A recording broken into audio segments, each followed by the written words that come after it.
જય શ્રી કૃષ્ણ। આજે આપણે બનાવવાના છે દહીં વડા ફરાળી। તો ચાલો રેસીપી શરૂ કરીએ।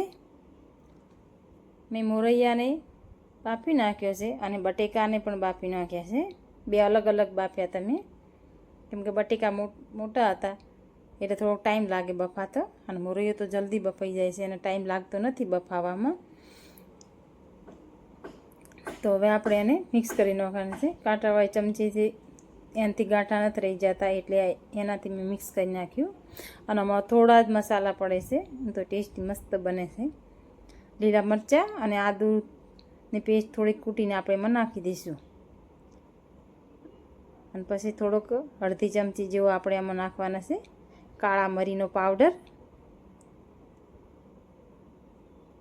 અને લીલા ધાણા નાખવાના છે, અને મીઠું નાખવાનું છે બસ સ્વાદ પ્રમાણે। બીજું આમાં કંઈ વધારે કંઈ મસાલા પડતા નથી।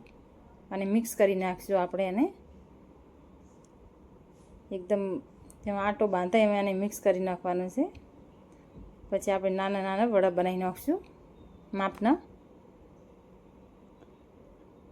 અને આવી ભયંકર ગરમીમાં દહીં વડા ખાવાની મજા આવે ઠંડા ઠંડા। બધા આપણે વડા બનાવી નાખશું।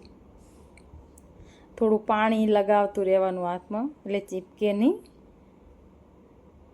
પર ચીપકી જશે અંદર બટેકાના કારણે। તેલથી તો ચોટે છે એટલે થોડા પાણી લગાવવાનું હાથમાં, અને તેલ આપણે મીડિયમ હાઈ ગેસ રાખવાનો છે। અને પછી આપણે એમાં તળી લઈશું।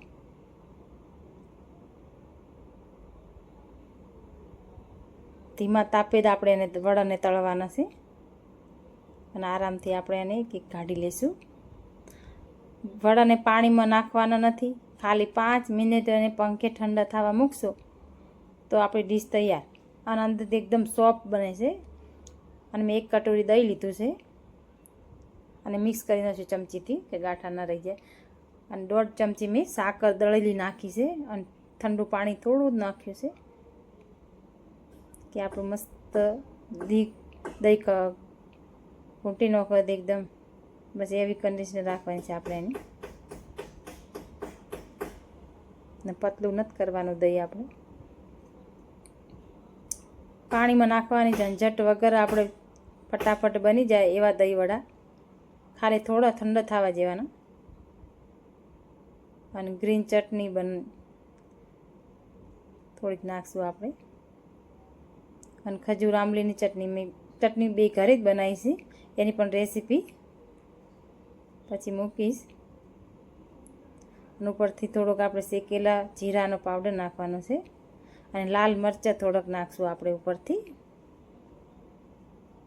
તીખા છે એટલે મેં થોડા જ નાખ્યા છે, ચપટી ભરી જ નાખ્યા છે। અને લીલા ધાણા નાખશું, અને ઠંડા ઠંડા દહીં વડા એન્જોય કરો। અને એકાદશીમાં સ્પેશિયલ ડીશ, અને એકવાર તમે ટ્રાય કરજો। બાય।